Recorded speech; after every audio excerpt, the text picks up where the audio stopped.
nous allons placer quelques organes clés de la description. Donc on va commencer cette fois-ci par la partie haute avec le foie qu'on va représenter en jaune, puisqu'on va présenter peu de structures nerveuses dans ce dessin. On peut se permettre de la représenter en jaune. Voilà.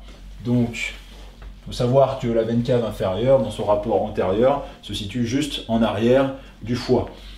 Et donc, effectivement, on va quand même, vu qu'on veut décrire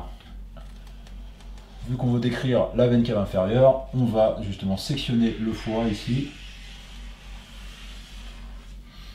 pour ne représenter qu'une partie du lobe droit du foie. Comme ceci, voilà. Comme ceci. Voilà, montrer qu'il s'agit d'une coupe. Voilà. On va passer ici. Et on va représenter donc une portion, un segment du foie. Ça nous permettra de voir les origines et les terminaisons de certaines veines, les veines sous-hépatiques notamment, qui drainent la totalité du sang métabolisé par le foie, et les veines portes hépatiques qui amènent le contenu du sang assimilé au niveau intestinal vers le foie. Donc ici, il s'agit d'une coupe, coupe non détaillée du foie. On va l'écrire. Voilà. Ça, c'est pour l'hypocondre droit. On peut laisser apparaître, on peut faire figurer également la vésicule biliaire, voilà, qui stocke donc la bile. Ici, pareil, on va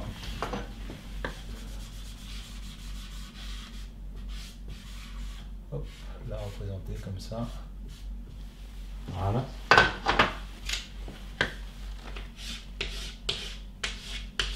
En vert aussi, c'est dû au pigment de bilirubine qui, pour le coup, effectivement, laisse une empreinte verte, une couleur verte au tissu. Voilà.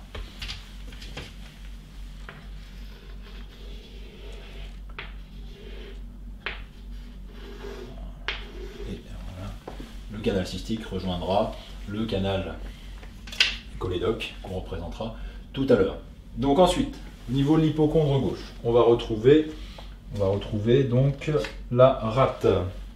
La rate, organe hématopoïétique, qui va se situer vraiment en profondeur, caché derrière l'estomac, la grosse tubérosité de l'estomac, et une partie du pancréas. Voilà. Donc il présente à décrire une face supéro-externe, une face interne, qui présentera le hile de la glande, et un pôle inférieur et un pôle supérieur. Donc voilà, on présente ici le hile, le bord ici antérieur est normalement un peu crénelé.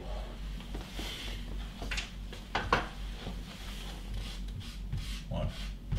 C'est un organe qui a la taille d'un poing normalement, qui pèse environ 200 grammes, mais qui peut prendre des proportions énormes au niveau abdominal en cas de splénomégalie.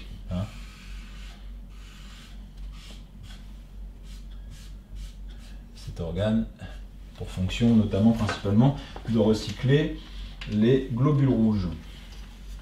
D'où l'expression courir comme un dératé, parce que quand vous n'avez plus de rate, vous ne recyclez plus les globules rouges dans votre sang, et donc vous avez une meilleure disponibilité à l'oxygène, parce que vous avez beaucoup plus de globules rouges dans le sang. D'où l'expression donc courir comme un dératé. Donc voilà pour la rate. Hop. On va ensuite placer les reins, les deux reins, droit et gauche, ainsi que les glandes surrénales.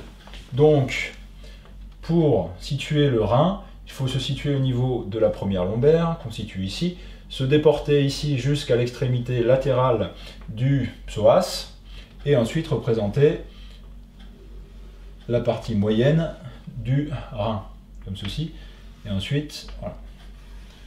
Le rein présente à décrire un grand axe oblique en bas, en dehors et légèrement en avant. En fait, il est un petit peu satellite du muscle psoas, et donc lors des mouvements de respiration, il glisse très légèrement sur la raille, entre guillemets, formée par le psoas en dedans et le muscle carré des lombes en arrière. Sachant qu'en plus, il y a des tissus fibreux, hein, juste en arrière. Donc voilà pour le rein droit. On va coloriser aussi pour mieux le faire ressortir.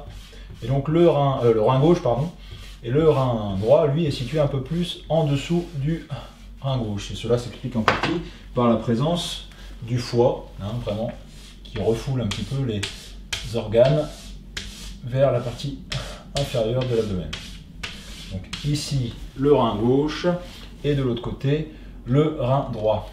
Voilà, qu'on va représenter un peu plus bas, donc, comme on l'a vu. Voilà.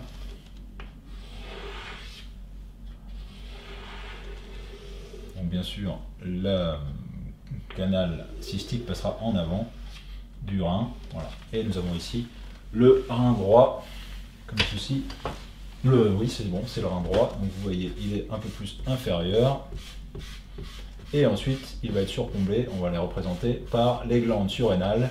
Donc des glandes endocrines très importantes pour le corps, qu'on distingue en deux parties. Une partie corticale, cortico-surrénale, qui sécrète principalement le cortisol et l'aldostérone, et une partie médulo-surrénale qui va, elle, sécréter ce qu'on appelle les catécholamines, dont font partie l'adrénaline et la noradrénaline.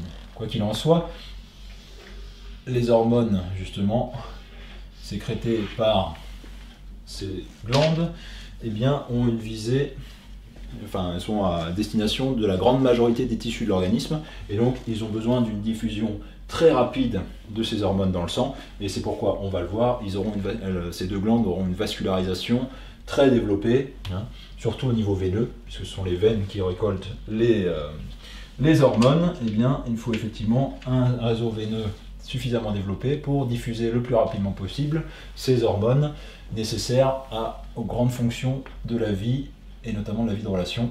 Voilà, nous aurons l'occasion d'en reparler. Donc, glande surrénale, qui n'est pas exactement posée sur le rein, puisqu'elle est séparée par un fascia, hein, de la loge rénale, un fascia qui sépare la loge rénale de la loge surrénale. Et donc, effectivement, voilà, on vient situer ici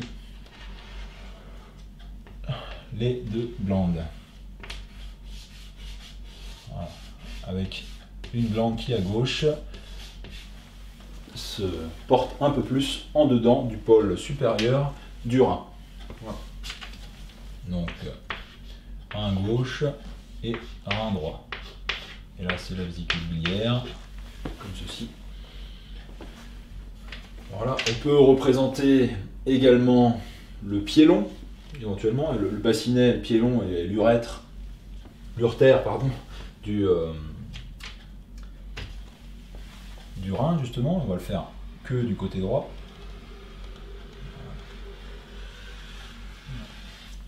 Qui va se diriger obliquement en bas et progressivement en dedans vers la vessie.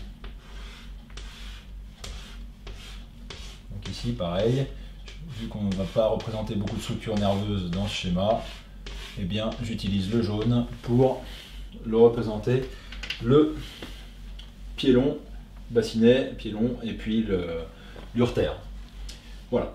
Ensuite, on va pouvoir représenter d'autres organes, notamment certaines portions du côlon. Donc on va commencer par le cécum dans la fosse iliaque droite. Cécum est la terminaison de l'iléon, situé ici. Donc on va représenter. Voilà. Donc le cécum, effectivement, portion mobile, qui se continue ici par ce qu'on appelle l'appendice vermiforme.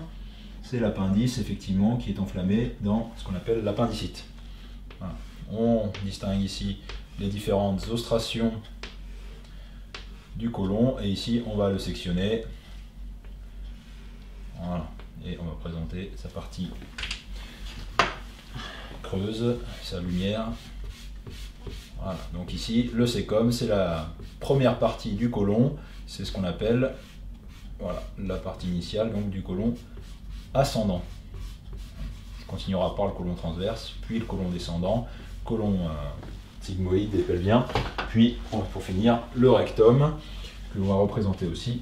Mais avant, je fais apparaître les petites bandelettes. Voilà, comme ceci. Et surtout,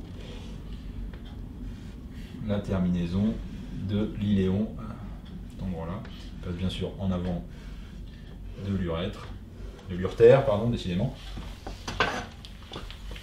Voilà. Et qui se termine dans le cécum au niveau de la valvule iléo-cécale. D'ailleurs, on va faire une petite rectification parce qu'on faudra faire apparaître la division des branches artérielles à ce niveau-là. Donc ici, voilà, on va juste présenter ici la fameuse valvule de Boin que je représente ici. Voilà, et donc je reviens un tout petit peu sur l'urtère, à cet endroit-là.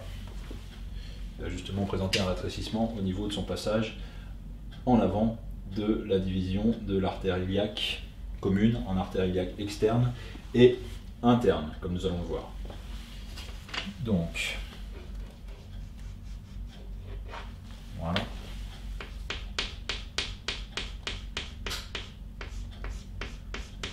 Voilà, donc là on représente les ostrations du côlon.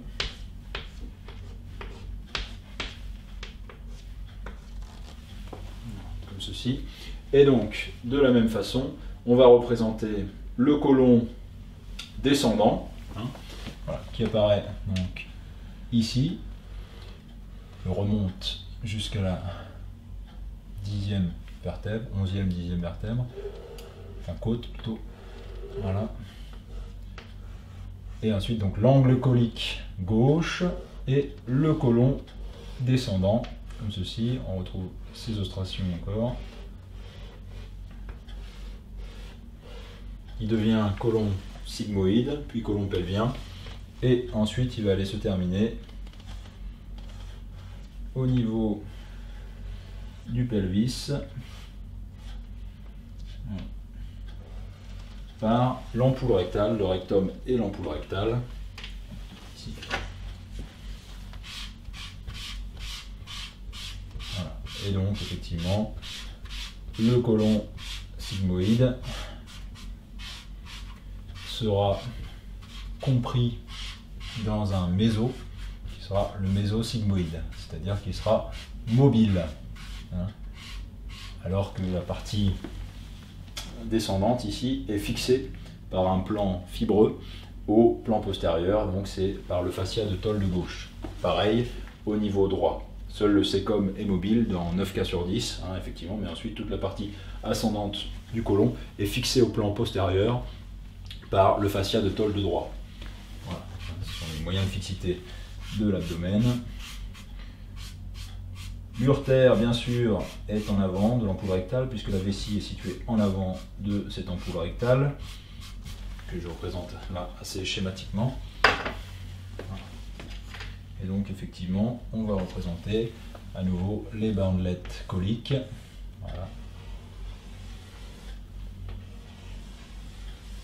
Comme ceci.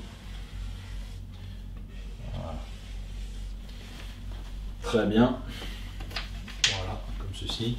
On peut faire figurer juste à titre informatif le ligament splénocolique, hein, ici. Donc, il y a un ligament qui unit effectivement la rate à l'angle colique gauche. On a également aussi ici l'épiplon gastro-splénique, hein, qui se continue plus bas, effectivement par ici, par le grand épiplon. Alors, on représente schématiquement comme ceci. Donc voilà, ici c'est l'épiplon gastro-splénique qui se poursuit en bas par le grand épiplon.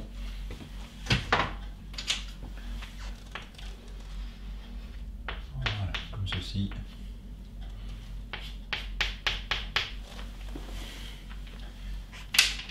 Très bien. Eh bien, voilà pour les rapports pour le cadre osseux musculaire et les différents organes qui vont nous intéresser dans la suite de cet exposé. Je vous remercie de votre attention.